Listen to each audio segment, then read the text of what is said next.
is not measured by what he has, but he's measured by how he thinks.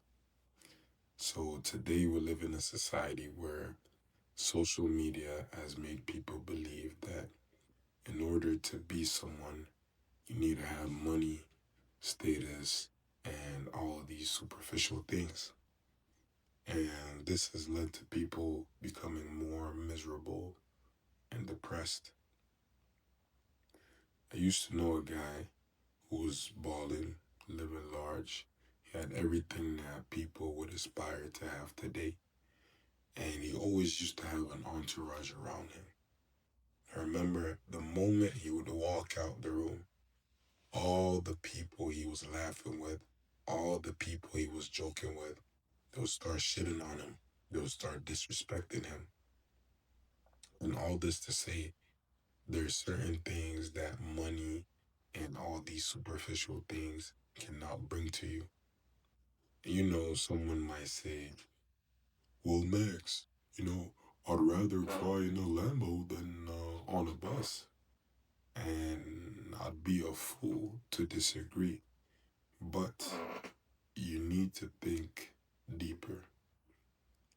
If you look at the athletes, the actors, social media influencers who have all the money, all the followers, everything that people would aspire to have, they're still miserable and depressed and they're deleting themselves, right?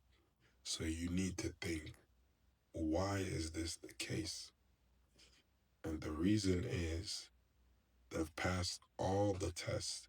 They've passed the popularity test, they've passed the career test, they've passed all the tests but one. They haven't passed the life test.